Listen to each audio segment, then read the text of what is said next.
சவுக்கு media ஊழியர்கள் ஒவ்வொருவரும் சந்தித்த துன்பங்கள் என்ன?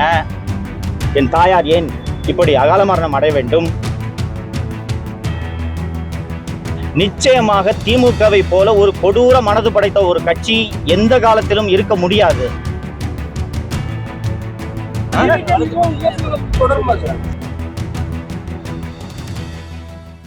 தமிழக முதல்வர் திரு விஜய் அவர்களுக்கும் நீதிமன்றங்களுக்கும் எனது நெஞ்சார்ந்த நன்றியை தெரிவித்துக் கொள்கிறேன். நான் 3 ஆண்டு காலம் மீண்டும் மீண்டும் சிறைக்கு வந்த பிறகு கூட இந்த உழைப்பு வீணாகி விடுமோ என்ற அச்சமும் பயமும் எனக்கு இருந்தது. ஆனால்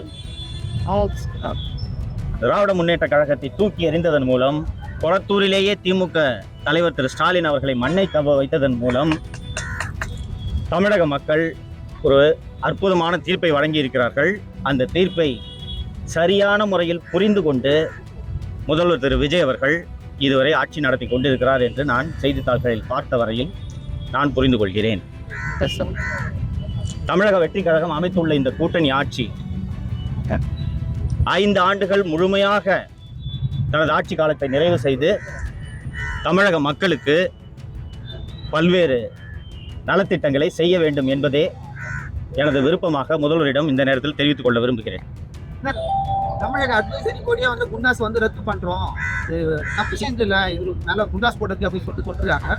தமிழக அரசு இப்ப விஜய் தலைமையான தமிழக அரசு நீங்க எப்படி பாருங்க? வழக்கமாக அட்வைசரி போர்டுக்கு போய் அப்பியர் ஆன பிறகு குண்டாஸா இந்த அட்வைசரி போர்டு ரத்து பண்ணாங்கன்னா அந்த ஆர்டர் பிரிசனை ரீச் ஆகிறதுக்கு minimum it will take 8 to 10 days. என்னோட விஷயத்தில் திங்கக்கிழமை அட்வைசரி போர்டு முன்னாடி அப்பியர் ஆனேன். வெட்னஸ்டே ஹோம் டிபார்ட்மெண்ட்டு என்னோட ஆக்ட் 14 டிடென்ஷனை ரத்து செய்து அரசாணையை சிறைக்கு அனுப்பியிருந்தது.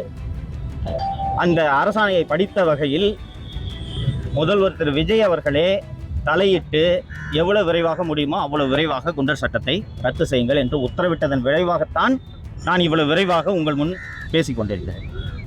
அருண் ஐபிஎஸ் இன்னும் போஸ்டிங் கொடுக்காம காத்திருப்பாங்க.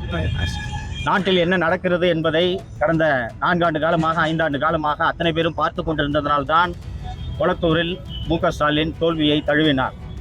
இதையெல்லாம் பார்த்ததனால்தான் திமுக ஆட்சி மீண்டும் வராது என்று அத்தனை எதிர்க்கட்சிகள் அத்தனையும் பிரச்சாரம் செய்தன. அதில் முதல்வர் திரு விஜய் அவர்கள் வெற்றி பெற்றிருக்கிறார். ஸோ இந்த 3 ஆண்டுகளாக சவுக்கு மீடியா ஊழியர்கள் ஒவ்வொருவரும் சந்தித்த துன்பங்கள் என்ன? என் தாயார் ஏன் இப்படி அகால மரணம் அடைய வேண்டும் என்பதையெல்லாம் தாவேகவினரும் சரி முதல்வர் அவர்களும் சரி பார்த்து கொண்டு தான் இருந்திருப்பார்கள். ஸோ அருண் ஐபிஎஸ் மீது என்ன நடவடிக்கை எடுக்க வேண்டுமோ முதல்வர் நிச்சயம் எடுப்பார் என்ற நம்பிக்கை எனக்கு இருக்கிறது. யாரை வேணுமானாலும் சந்திக்கிறதுக்கு நான் எப்போதும் தயாராக இருக்கிறேன். முதல்வர் அழைப்பு விடுத்தால் சந்திக்க நான் தயாராக இருக்கிறேன். இந்த அரசே நாடாளுமன்ற நீக்கி இருக்காங்க. இந்த ஆட்சியில ஊடக சுதந்திரம் இருக்கிறது நீங்க ஃபீல் பண்றீங்களா? எதிர்காலத்துல எப்படி நினைக்கிறீங்க? நிச்சயமாக திமுகவை போல ஒரு கொடூர மனது படைத்த ஒரு கட்சி எந்த காலத்திலும் இருக்க முடியாது. தமிழகத்தில் இதற்கு முன்பு எவ்வளவோ முதல்வர்கள் ஆண்டிருக்கிறார்கள். ஊடகங்களிடம் கெஞ்சுவார்கள், கேட்பார்கள், கொஞ்சம் கம்மியா திட்டுங்க என்று. ஆனால் எதிர்த்து பேசும் ஊடகங்களையும் அந்த ஊடகத்தில் பணியாற்றுபவர்களையும் சிறையில் அடைத்த கொடுங்கோல் அரசாங்கம் திமுகவை தவிர வேறு எந்த அரசும் கிடையாது. முதல்வர் திரு விஜய் அவர்கள் ஊடகங்களில் வரக்கூடிய ஒவ்வொரு சின்ன விமர்சனங்களையும் கவனத்தில் கொண்டு பல்வேறு திருத்தங்களை செய்திருக்கிறார் என்பதை அவரது செயல்பாடுகளிலிருந்து நான் பார்க்க முடிகிறது. ஸோ ஊடகங்களாக இருக்கட்டும், இன்னொன்று தற்போது தமிழகத்தில் அமைந்துள்ளது ஒரு கூட்டணி ஆட்சி என்பதால் மேலும் கூடுதலாக ஜனநாயகம் இருக்கும். விஜய்க்கு தெரியாமல் விஜயின் காவல்துறையினர் ஏதாவது ஒரு நெருக்கடிகளில் ஈடுபட்டால் கூட கூட்டணி கட்சிகள் இப்போது அமைச்சரவையில் பங்கேற்றிருக்கக்கூடிய கட்சிகளே திரு விஜய் அவர்களிடம் இதை சுட்டிக்காட்டும் என்பதால் தமிழகத்தில் ஊடக சுதந்திரம் வலுவாக இருக்கும். திரு விஜய் அவர்கள் ஆட்சியில் சிறப்பாக ஊடகங்கள் செயல்பட வேண்டும் என்று நான் விரும்புகிறேன்.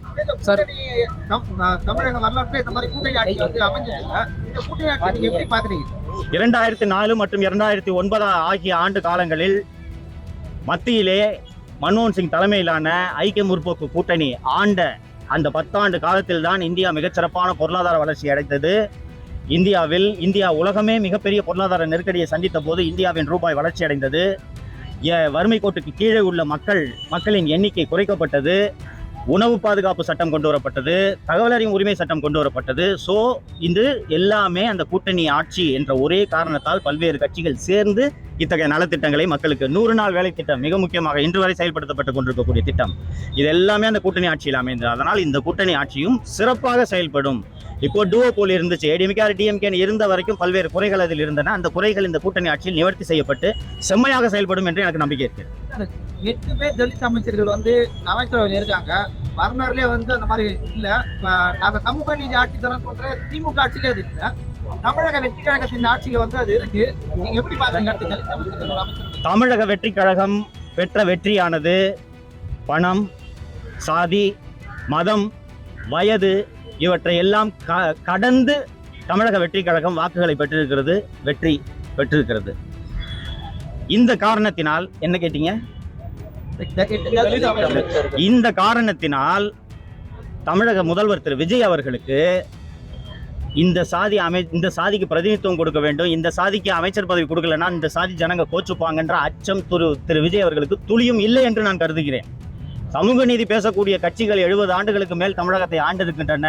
8 தலித் அமைச்சர்களை நியமிக்க வேண்டும் என்று ஒரு கட்சிக்கு கூட தோன்றவில்லை என்பதை இந்த நேரத்தில் நாம ரொம்ப குறிப்பிட்டு பார்க்கணும்.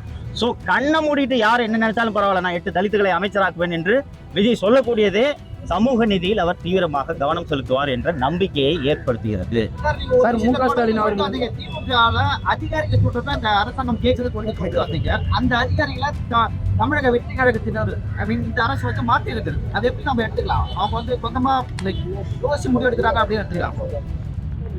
இந்த நடவடிக்கைகள் ஒன்றே, குறிப்பாக ஆவினுக்கு நியமிக்கப்பட்ட அந்த அதிகாரிய நியமனம் எல்லாம் நீங்கள் கணக்கில் கொண்டு பார்த்தீர்கள் என்றால், இந்த நியமனங்களே நாட்டில் நடக்கும் அத்தனையையும் திரு விஜய் அவர்கள் கவனித்துக் கொண்டிருக்கிறார், அல்லது திரு விஜய்க்கு ஆலோசகர்களாக இப்போது இருப்பவர்கள் கவனித்துக் கொண்டிருந்திருக்கின்றனர். ஒவ்வொரு விஷயமாக கையில் எடுத்த நடவடிக்கை எடுத்துக் கொண்டிருக்கின்றனர் என்று மகிழ்ச்சியோடு அந்த செய்தியை நான் பதிவு செய்ய விரும்புகிறேன். அதனால் இந்த ஆட்சியின் மீதான நம்பிக்கை அதிகரிக்கிறது. யாருங்க? இல்ல, அதெல்லாம் அரசோட ரகசியம், எனக்கு தெரியாது. நான் ஒரு ஊடகவியலாளனாக என்னுடைய பணியை நெறி தவறாமல் தொடர்ந்து செய்ய வேண்டும் என்பதுதான் என்னுடைய ஒரே விருப்பம். எந்த ஆட்சியாக இருந்தாலும் சரி. இவ்வளவு கொடூரத்தை எனக்கு செஞ்ச போது கூட நான் திமுக ஆட்சியை தொடர்ந்து விமர்சனம் பண்ணிட்டு தானே இருந்தேன். அப்போ ஒரு பிளசண்டான அரசு இருக்கும்போது குறைகளை சுட்டி காட்டுறதுல என்ன தயக்கம் இருக்க போகுது எனக்கு? அதனால ஊடக சேர்ந்து நான் ஏற்கனவே சொன்ன கேள்வி பதில் சொன்ன மாதிரி ஸ்டாலின் அவர்கள் வந்துட்டு மீண்டும் நம்ம ஆட்சி தான் வரப்போகுது 5 மாசத்துக்குள்ள, எல்லாரும் வெயிட் பண்ணி பாருங்க அப்படின்னு சொல்லியிருக்காரு. அதை பத்தி உங்களோட கருத்து? இதே ஸ்டாலின் தானங்க 200 தொகுதிக்கு மேல ஜெயிப்போம்னு சொன்னாரு. வயசாயிடுச்சு, விட்டுருங்க. நன்றி.